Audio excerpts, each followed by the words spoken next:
new action plan on your chairs. But I'll just highlight what's in there for you. There are kind of 3 buckets of it.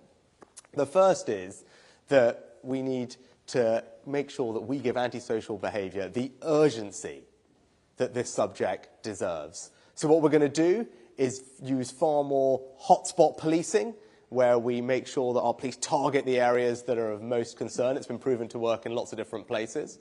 And we're going to have more use of what's called immediate justice, so that those people who are behaving irresponsibly and poorly will have to repair the damage they're causing, clear up the mess that they've made within days of that having been caught, so that justice can be seen to be done. That's what immediate justice is about. So that's about treating ASB with the urgency it demands. The next thing is to have a zero-tolerance approach to all forms of antisocial behaviour, and especially I'm talking about drugs. So what we're going to do is ban nitrous oxide, because I think all of us for far too long have had to walk through places with the canisters and all the rest of it, and that's not acceptable. So we're going to ban nitrous oxide, and we're also going to expand the power of the police to do drug testing on arrest for far more crimes and far more drugs, and tackle the scourge of drugs. And then the third thing in the plan is to give the police and local authorities the tools and the powers they need to combat antisocial behaviour. So we're significantly increasing, in some cases doubling, the fines that local authorities, councils can charge for things like fly tipping, littering, graffiti. We're making it easier to evict antisocial tenants. And we're investing more money in the provision of youth services like this, 1 million extra hours for youth clubs to provide other things for young people to do, and investing in communities to build more parks and green spaces, which are shown to have a real impact on people's well-being. So that is the plan. There's lots more in there, but that's the plan in a nutshell. We've got immediate justice, hotspot policing, a ban on nitrous oxide, more drug testing, and more investment in youth services, more investment in green spaces, and more powers for local councils. Because this is really important. I know it's important to you and your families. It's important to me and the government. And this plan is how we are going to stamp out antisocial behaviour. It's how we're going to level up across our country. And most importantly, it's how we're going to build strong and thriving communities that we are proud to call home. So that, in a nutshell, is what we're here to talk about today. Thank you very much for your time.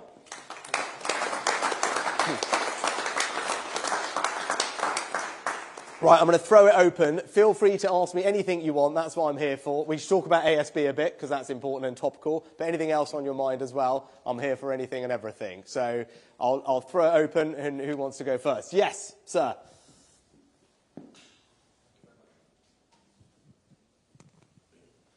Thank you. Prime Minister, your expert advisors on drugs say that So criminalising... are you from the media? I am, yes. Yeah, you know what? We're going to come to your questions at the end, if that's all right. Well, Sorry, I hadn't realised. why don't we do that now? So I want to try and get some questions from the audience. We've got plenty of time for media questions at the end.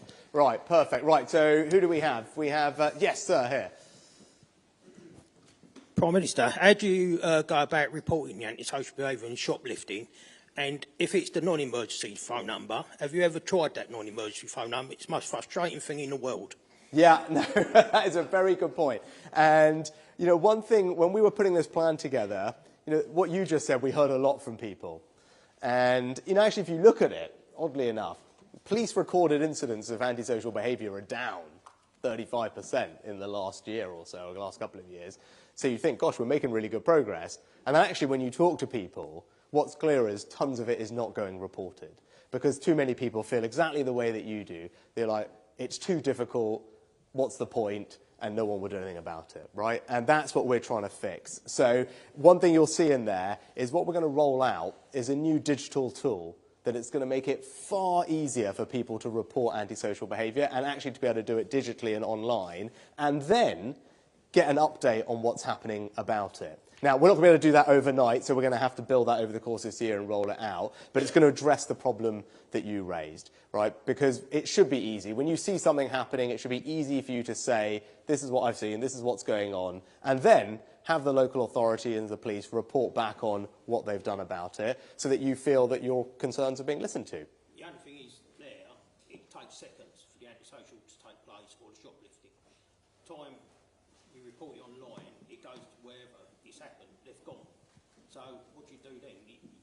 We've had loads of problems at the local market here. Reported to the police.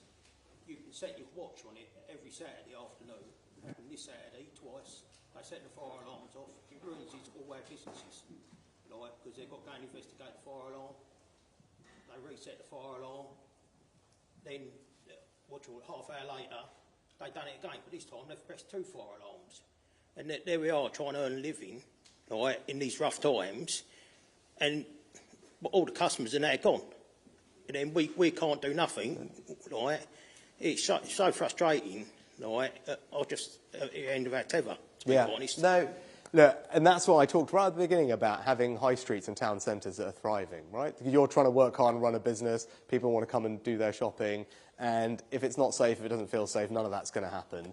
And one of the things I was talking to the police about this morning in your local area is this concept of hotspot policing.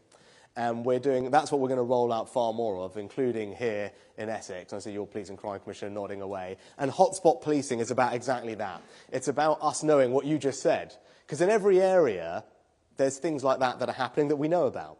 Right? And when it comes to antisocial behaviour, when it comes to things like shoplifting, in general, there are patterns to it, and there are pockets where it is more prevalent. And the use of hotspot policing has been shown to work across the UK, but also abroad as well. And we're going to be doing more of that. So we're investing more in hotspot policing that will hopefully address things like that. The areas where we know it's happening, the times that we know it's happening, the people that we know are typically committing it, and target our resources on those people to make a difference. Because I want you to be able to go and do what you want to do, which is go and work hard, make a living, and serve your customers. And it's too hard if your life is being disrupted by criminals. It's not acceptable. Believe you me, we want to clamp down on it. And part of this plan, the hotspot policing, is going to help do that. And then the digital tool for people to report it quickly and get it dealt with as well. All right? Good. All right. Right, who have we got? Yes, man. Prime Minister, we work with vulnerable youth across Essex. Many of them are dropping out of school because they're not coping, either through learning difficulties, family problems. And I think that those are the young people we often see falling into the edge of crime or into criminal behaviour. So my concern is, I welcome what you're doing, of course, because I think it's important for community safety. However, I do think we need to look holistically at the problem as well and try and get underneath what is it that drives young people into antisocial behaviour. And I think community policing is huge. You know, we've seen police officers who know the family, know the children, know the problems, and get into that. And I think if we try and just go for the top, I think we're going to miss getting to that really deepened causation of what's driving this behaviour. So definitely learning disabilities, dropping out of school, not having enough to do, family breakdown, etc., seems to me to be one of the biggest causes. So is there a way to make sure that schools are going to have some extra community policing support so they're able to actually get to the bottom of where people are struggling? Yeah, no, it's a really, really good point. And, you know, we focus a lot on the police aspect of this. And obviously the police are there to deal with the enforcement and the criminal behaviour. And it's important that they do, because that's their job and they need to make sure that they do that. But equally, it's important that we do all the other things that we need to do to try and stop the crime happening in the first place. And you identified a couple of things there that we are making progress on that I just want to make sure you guys all know. So you talked about mental health in schools, for example.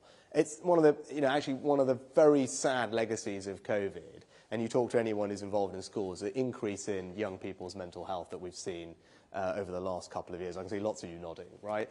So actually, we're in the process of rolling out for all schools funding for them to have access to a mental health community lead in the school working with their young people, right? So that is, we're work in progress, but we're making good progress on that. That will really help. You also talked about youth provision. And, one of the things really important in the plan is extra funding for 1 million more hours of youth provision. Clubs like this do a fantastic job. And when I was working in a Boys and Girls Club, I saw firsthand just the incredible, incredible work they do to provide places for young people to go, to have great role models, to have positive experiences. So I completely agree with you, that's really important. We're actually also spending, over the course of this Parliament, £300 million building brand new or upgraded youth facilities across the country. So rest assured that there's money there, that's happening, but 1 million more hours of youth provision. And the last thing you touched on was family breakdown. Really important. And we have a program called the Supporting Families program. which is run by councils. And it used to be called the Troubled Families Programme, for those of you that can remember it. And it's not a great name, so we've renamed it and changed how it works. But it does fantastic work. Because police, there they are, they're wonderful, right? That's not the police's primary job, right? They can't fight crime and do enforcement and also be doing all of that. Now, yes, they know families and they know schools, but fundamentally, we need a different approach. So what the Supporting Families Programme does is it has these amazing caseworkers, and they go and sit with a family and look at the entire family's challenges and work with them to work through them. Because families are complicated, right? All of our families, they're all complicated, all got different issues going on, and it's not that straightforward. But these caseworkers come in, they talk to the kids, they talk to the parents, figure out what all the different elements of the support that the family needs, that normally all exist, right, in the council and in the community, and pull it all together to help that family. And that programme is doing fantastic work. And I used to be, when my first ministerial job was, I was in charge of all our councils, and that programme sat under my responsibility. So I got this really amazing opportunity to go and see the work that these people were doing. And then because of that, you know, when I got to be Chancellor, I managed to give them more money to roll it out because I knew what a great job it was doing. But it's doing a fantastic job. And it is helping tackle that family breakdown at a much earlier stage, help keep kids in school, help keep families together, help people get into work. And that's how we'll stop, you know, people ending up in a life of crime later on. But your point about conveyor belt is really important, right? And that's why this antisocial behaviour is important. What we don't want is for young people to get in bad habits at such an early stage in their life, because we don't want people to get on a path where they end up doing really bad things, right? Which is why clamping down on antisocial behaviour is really important. You know, we don't want, you know, that's why, you know, clamping down on nitrous oxide is really important. We don't want people to start getting into things which are just going to lead to even worse crimes down the line. But your point, you know, really well made. Right, should we come over here? Who have we got? Yes, sir. Hi, Steve. Hi, Steve Shaw, Chairman of Chelmsford State Football Club. I think there's a lot of desire in the community to do more and to actually provide that engagement for young people. Football, which I'm involved in, is obviously a great way of engaging young people and getting to do things. I do think, though, that one of the challenges we have is a lack of facilities. You know, ourselves, we'd love to do more with our youth, but we don't necessarily have the facilities to do that. You've talked a little bit about funding, but what else is there in terms of planning and things like that that are going to help organisations who have the desire, happy to spend the money to do it, because I think it's a good thing to do in our communities. But, you know, we just need some support to enable us to provide that to the young people and give them that time to get out and give them something to do and enrich their lives. So you're saying the issue is a planning issue, is it? I think it's a money and a planning issue, and making sure that we can provide. I mean, these guys do a great job here with the football. You know, I'm sure they'd like to do more, but often people are struggling to find the facilities to enable people to actually put on that way to engage the young people. Well, look, that's what I was saying to Dave's question earlier. That's why we're investing over this Parliament £300 million to upgrade and expand and build new youth facilities across the country. So it could be everything from places like this to regular youth centres to scouts huts, all the rest of it. So that actually is going to be rolled out and there'll be funding available. But also on football in particular, we've partnered with the Premier League and the FA, and I haven't got the numbers on the top of my head. But again, we're rolling out brand new 3G football pitches across the country. Because you're right, actually, it's just giving young people the opportunity to go out and have healthy, positive experiences is really important. You know, it's great for our well-being. And so one thing we are doing, there'll be many more football pitches across the country as a result of that partnership between all of us over this Parliament. And hopefully, I don't know where the nearest one will be to here, but we'll check and get back to you. I'm sure Vicky will come and nod me afterwards. But thank you for doing what you're doing. That's great. How is the football team getting on? Good season? Doing okay. Doing okay? Fourth, so. Really? Good. Doing a lot better than Southampton, my team, which is good. Right, yes. I had a gentleman. Yeah, there. Yes, sir. Yeah, we'll do both. There's someone at the back as well. Hello. I chair the Chelmsford and Malden Neighbourhood Watch Group, and we're a diverse area. We've got little pockets of inner city areas, and we've got very wide rural areas. Can I just ask about mini hotspots? I think you're right about hotspots. We have an excellent relationship with the community policing team. They're very responsive when they can. The capacity, though, is a problem. Is there not a concern that you focus on the big hotspots at the expense of the little hotspots, and little hotspots become big hotspots? How do we get over that particular challenge? Well, I think the quick answer is, your local team, who I spent some time with this morning, are the experts, right? Because they know how best to direct their time. And one thing I've been really struck by, I think here you do a great job, which we probably need to learn from to spread out everywhere, Roger, is the use of data, actually. And it's just getting the collection of data and making sure that we then target our resources effectively is something that is an important part of making it work and making sure that the targeting works. But ultimately, look, your local teams are the best people who are, to figure out exactly where they should spend their time. And I think we know hotspot policing as a concept works. There's great evidence from the US and elsewhere in the UK, and we're going to build on that in the plan with more funding to roll that out. But your point is right. We've got to target it effectively. But rest assured that with the data collection we're doing, we should be able to do that. All right. Yes, it was Sir at the back, and then we'll come to you as well. I probably don't need this. I've got quite a loud voice. Can you all hear me? Yes, okay. We can. Right. My name's Jeff Jones. I'm a resident of Chelmsford. I come from Great Baddow, which is quite a nice little area, but we have got a few problems there. And I'd like to address the problem I've got about the uprise in Airbnbs, which also produce antisocial behaviour. Now, where I live, we've had a property redeveloped as an Airbnb. It's classed as what they call C3 usage, which incorporates Airbnbs and it incorporates short-term holiday lets. These places are let by the owners to groups of people with no control whatsoever. They can come in and they can use the facilities that are there. In this particular case, they've got 10 people, hot tubs, karaoke rooms, and antisocial behaviour, and especially noise nuisance, can go on throughout the night.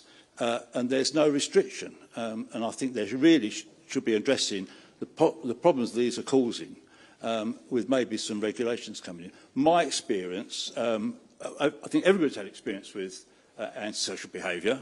I have as well. But you wouldn't expect it, living where I am, in an area like that, where you've got a property where this is going on all the time. I'm not walking the back streets of Chelmsford and the alleyways of Chelmsford looking at this, but it goes on. We've got a very strong neighbourhood association that works closely with the police, and they do an awful lot of work, and I know the police do an awful lot of work, but we still have problems, and the one I particularly got it comes from just a property, So I think there needs to be something more done about the rise in B&Bs, because I think they're becoming a problem, not just in Chelmsford, but nationwide. No, that's a really good point, sir. And I'm sorry you're having to deal with that, right? I mean, it's enormously frustrating, particularly if you've got young kids and you're trying to sleep and people are being disruptive nearby. So let me take that away. I think I've got a feeling we are looking at that from memory, but I will go away and talk about it with my colleagues and figure out that we do have something that we can do to make that situation easier. Well, on a related topic, not exactly the same, but similar, just to give you confidence that we are thinking about this in the plan, is better powers and faster ways to evict antisocial tenants.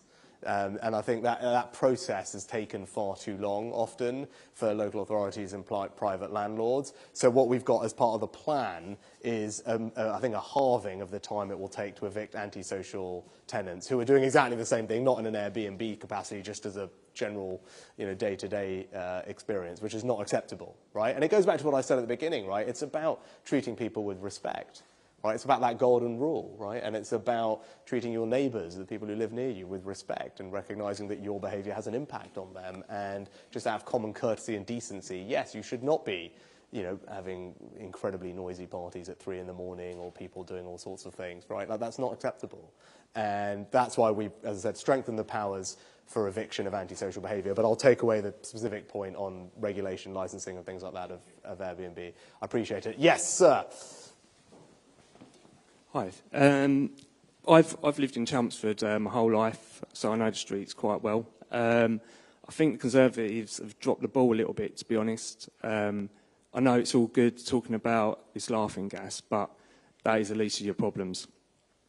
I've got an allotment, and it's right next to a scout hut as well. You have drug deals going on outside it. There's a school nearby when I go for my walks. There's people that are doing a lot harder drugs. I'm talking injecting, so I can only assume it's heroin. I've reported this, nothing happens. You don't, like the gentleman said earlier, you don't know whether it goes into the system or not. I think I've skimmed through this morning, and I personally think some of these things are important, but it's the punishments. If someone's on drugs and they're at the rock bottom, a fine ain't going to help them. You can have, you can go and try and tell them to go to community service. Do you think that's actually going to work? They probably won't turn up. And no, I'm being respectful to that. But you've got to support them to get them out of it. But also, the other end is you've got to go up to the top of the snake and cut the head off. So all these drugs coming in, you've got to get rid of first, and then you can solve out all those little bits in between, in my opinion. Yeah. So what you're going to do. Yeah.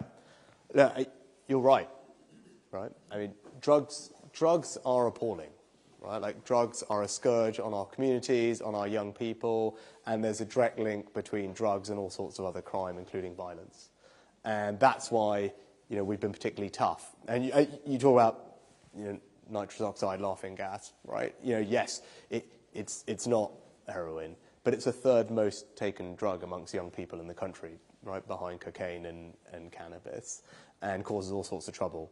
And it's important that we don't have kids start doing something, which then leads on to more serious things, even more serious things down the line. So that's why it's important that we do ban it, and I think that will help stop some of the things we're talking about. But more broadly, you're right about drugs, right? So we've invested in a couple of things. One is really tackling county lines. And that was a big thing, working with the police over the last couple of years. We've put more money into tackling those drug gangs that do that. And I think in the last few years, someone will correct me if I'm wrong, we've actually disrupted about 3,500 county lines.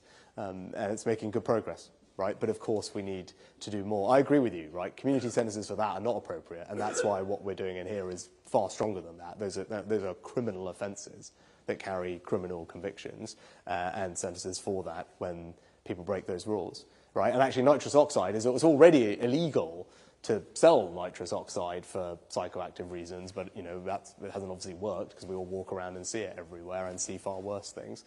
So no, I agree that we should have tough sentences. We do. We should be cracking down on the gangs and going up to the top of it. We are doing that, and we will keep doing more of it, sir, because you're right. We don't want them to damage our communities. But we are also, and I'll end on this note because you mentioned it and you were right to mention it, right? You know, drugs do completely ruin people's lives, right? That's why it's right that we have zero tolerance for them. They ruin people's lives, families' lives, communities' lives. And that's why we're also investing in treatment and rehabilitation. We had this very eminent person called Carol Black, Dame Carol Black, do a review a couple of years ago. She came out, independent report for government of all the things that she thought we should be doing more of when it came to treatment and rehabilitation. And we have funded that with several £100 million. And that's going on all the things that you would expect us to be doing to make sure that those people, yes, you know, we should be catching the gangsters and the people who are supplying these things. But for the people whose lives are being ruined, we need to move them on and make sure that they get the help, support and treatment they need as well. So we're also doing that. You know, so we should have zero tolerance approach to drugs and make sure we stamp out criminality. We should also make sure that we are helping the people who need our support, and we're doing that too. But I completely agree with you. It is appalling. Drugs are appalling, and no government should have any kind of permissive attitude towards them or tolerance for them when they are doing so much damage. And rest assured that that's what we're doing as well. All right. Yes, Miss. Hello, I'm Rachel from Essex Council Voluntary Youth Services. We've just finished a listening project with 1,500 children and young people in Essex, Southend and Thurrock for our Violence and Vulnerability Unit around how safe they feel in their communities. And one of the things that they've told us is that they want more safe spaces, they want more trusted adults. You know, they don't want to hang around in dark parks, but actually, you know, they're scared of dark parks. So we need to provide safer spaces for them. You talked about your investment in youth work and youth services and community groups, but how are you going to make sure that that money goes to the community groups and the youth work groups on the ground? Yeah, Rachel, thank you for that, and thank you for the work you're doing, because it's really important. So, look, a couple of things we're doing, because you talk about safe spaces, interesting, and people feeling safe. We actually, funnily enough, have a fund called the Safer Streets Fund, and, you know, we set that up in the wake of what happened with Sarah Everard, actually. And I have two young girls, and unfortunately it's been the case for too long that particularly our women and girls don't feel safe enough, and that's not acceptable. And one of the things that the Safer Streets Fund does is it funds very practical local interventions that communities bid for. Vicky's... £5 million oh, right, there we go. And what the kind, I don't know what it's doing here in particular, but the kinds of things that fund does is things like street lighting, because you talked about dark spaces, right? And so it's really important that you mentioned it, because one of the things you hear about repeatedly, if stuff is better lit, right, people feel safer, and actually it means that criminals or people who are just causing trouble move away. So what that fund, it does things like more street lighting, more CCTV, to exactly address the thing that you're talking about. And I think, as Vicky's nodding away, I'm glad that you've got some of it here. But your point is really well made. Those kind of practical interventions make a difference, and they've got to be driven bottom up, because I don't know, sitting in Downing Street, which bit of your community is the one that needs the extra street lighting, or a bit of green space, quite frankly. And that's actually why today's money is also funding green spaces, because green, pleasant spaces inside urban areas are shown to be great for providing a bit of respite for people and increasing people's well-being as well. So we're doing some more funding of that as well. But thank you for doing what you're doing, and I'm glad it's working out here. Right, I'm getting waved at, which means I've got to, unfortunately, move on to some media questions as well. So let me just figure out who we've got. We've got the BBC here. Right. Thank you very much indeed, and nice to be back.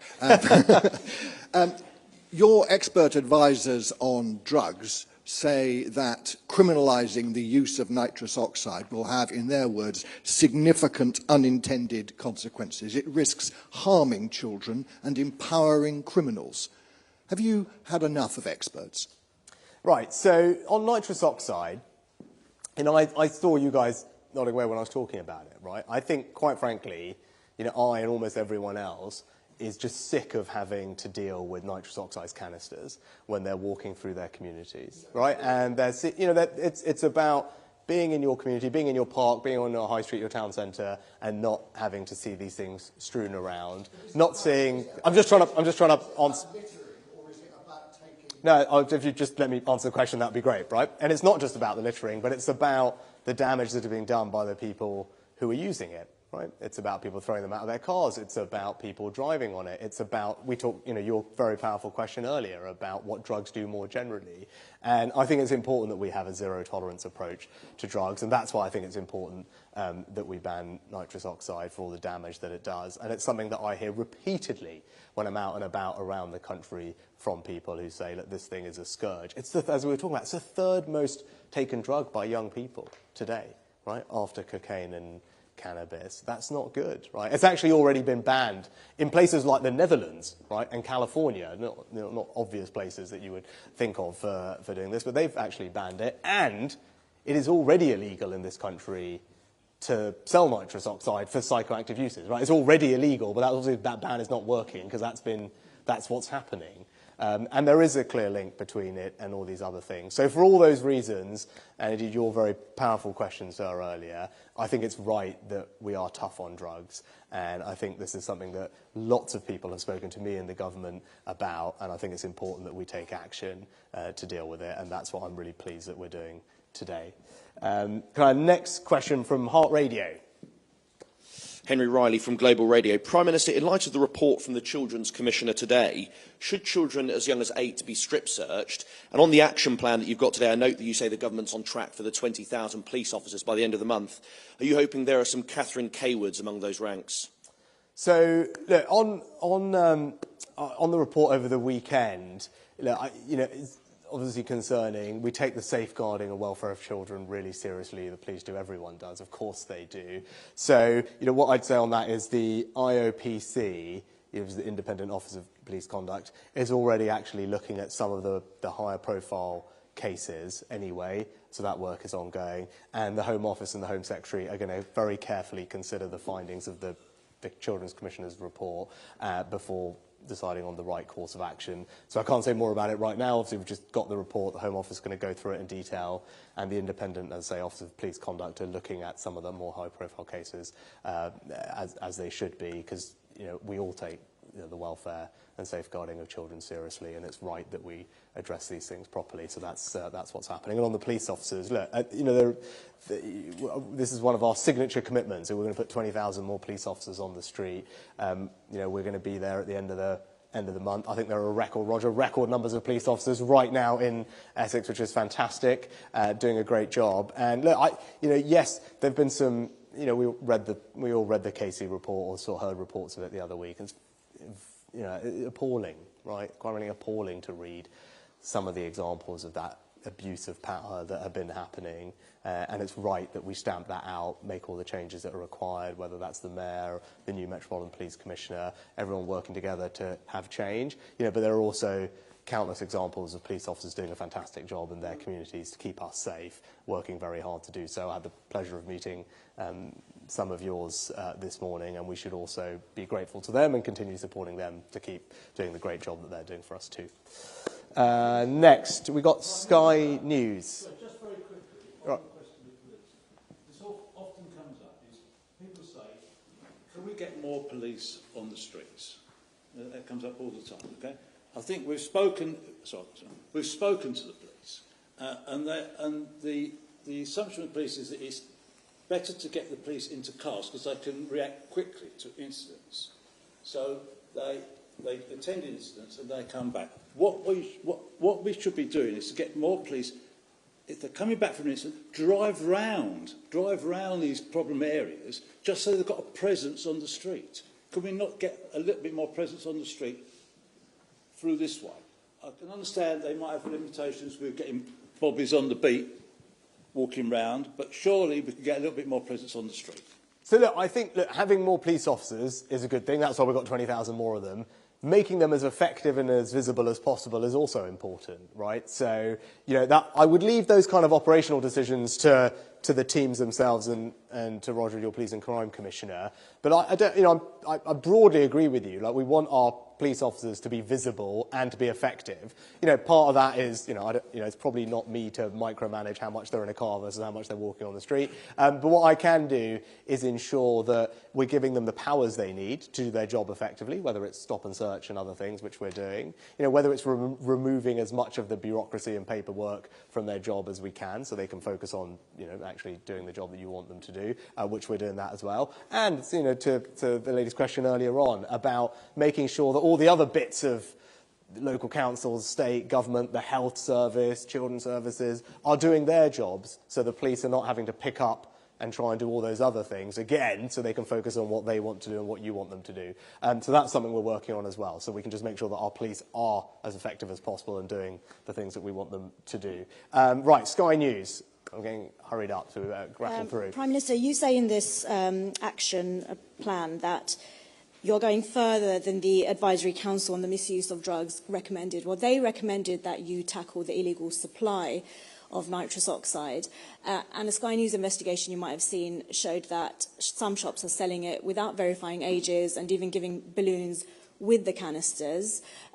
What are you doing about the illegal supply? Because it's not just shops, of course, it's also websites. And if nitrous oxide is banned, are these shops and websites still going to be able to continue selling these canisters? Yeah, no, I mean, you make a good point. Actually, it goes back to the question we were talking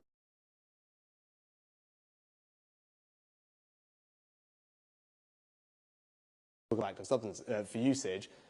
That's clearly not working, and that's why it's right that we've gone further today. And what we're going to do over the course of the spring and the summer is consult on the best way to do this to make sure that it is effective. Tackling supply is important. That's why we've gone out after county line gangs and disrupted 3,500 of them. It's why we've toughened up sentencing for drug supply. It's why the police have got this things called Project Adder, for example, which is a national program to target drug gangs in particular. So all of those things help deal with supply. We need to get the consultation right on the implementation, because obviously there are a couple of industries where it's used, and we need to make sure that catering, healthcare being the obvious examples, so we need to have exceptions for those. So we need to make sure that those people still have access to it, but that needs to be controlled and limited to them, and that we can end its supply to young people who are then using it in a way that none of us want them to be doing. And that's what we'll spend the spring and the summer getting exactly right. Next, Essex Live. Morning, Prime Minister. Hi. The Chief Constable here in Essex has raised concern about the salaries of officers here, saying that more people are having to turn to second jobs, and there are officers who are having to use a food bank as well here. Do you agree with his call for more pay for those officers? So I hadn't seen the specific report, but what I do know is what we've done more broadly is accept the recommendations of the independent body on pay for police officers. So the government has accepted those and is implementing those. You know, I haven't got the numbers at the top of my head, but there's, I think from about £1,500 type increase. Sorry? 900, more than I thought, so £1,900 increase, I think, as a minimum for police officers, and I'm glad we're able to put that in place. I think the broader point I'd make, though, not just for police officers, but for all of you and for everyone else, public sector, private sector, right? I know things are difficult, right? I know that, you know, every time you get a bill, it's gone up more than you would imagine, more than it's ever gone up, and that is having an impact on your day-to-day living standards, right? And it's not great. I know that that is the #1 challenge, and that's why the top of that list behind me, halve inflation. The thing that's making people feel poorer, the thing that's eating into people's living standards, the thing that's making people be stressed about their pay settlements is inflation. It's inflation that is driving up the cost of living. It's putting up the prices of, you know, your energy, your food, and everything else. It's inflation that we need to get down, and that's why my #1 priority is to halve inflation. And we've got a plan. Trust me, the plan will work. We've got to stick with it. It's not easy. It's never easy to root inflation out of a system.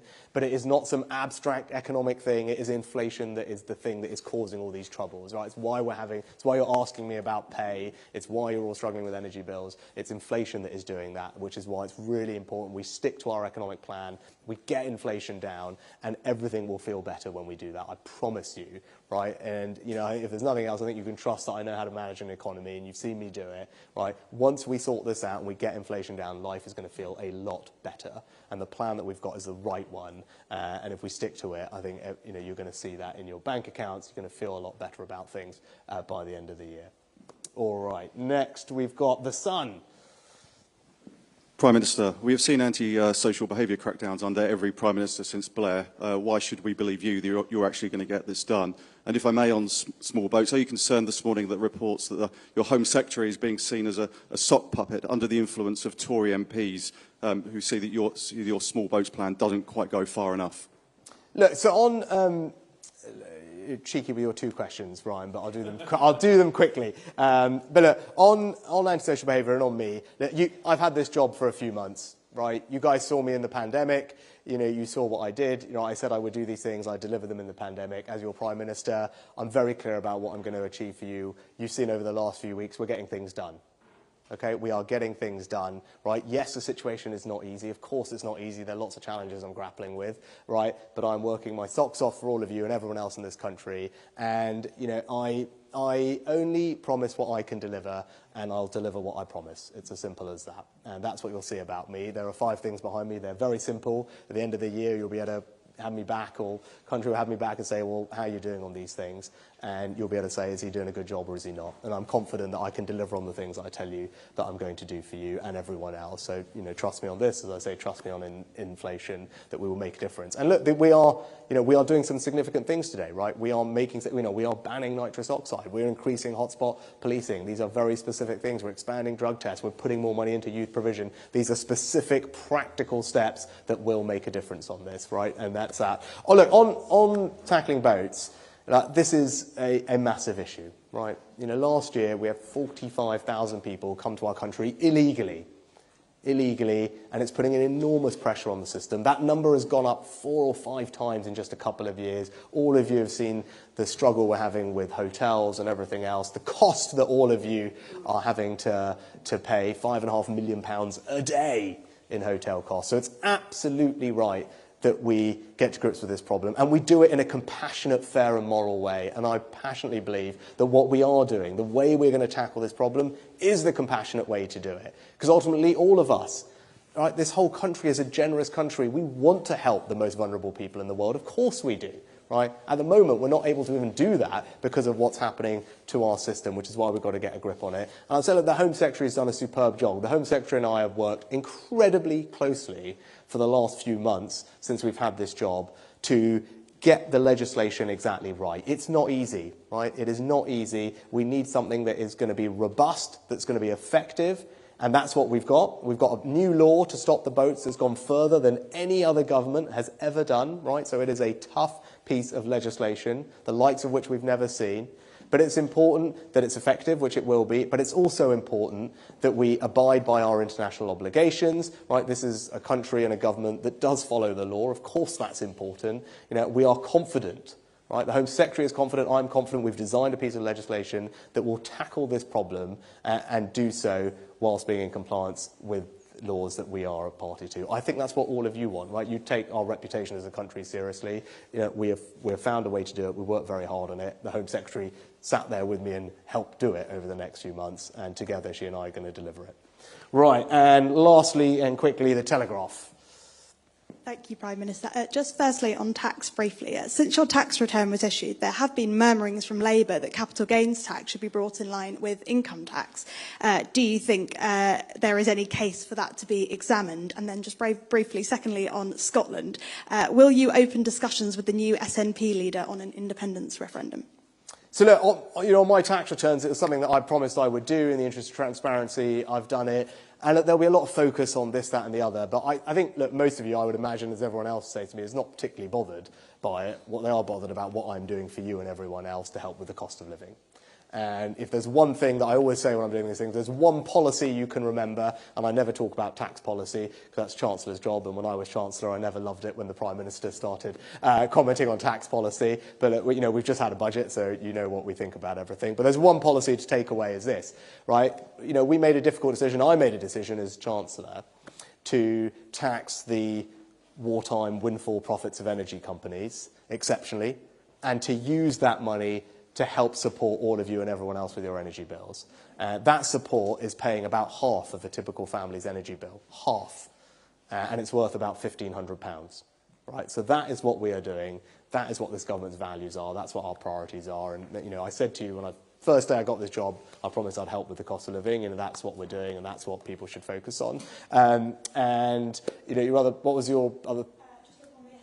Oh, right, look, the SP will do their thing, we'll find out today. Look, I'm very clear that I passionately believe in our union, right? I passionately believe in our union. I think, hopefully, I was just in Wales the other day announcing some free ports, which are these new post-Brexit economic zones that we can create that are going to create jobs and drive opportunity and investment. I did the same in Scotland. I was happy to work with the Scottish Government to deliver 2 free ports in Scotland. We worked with the Welsh Government to deliver 2 free ports there.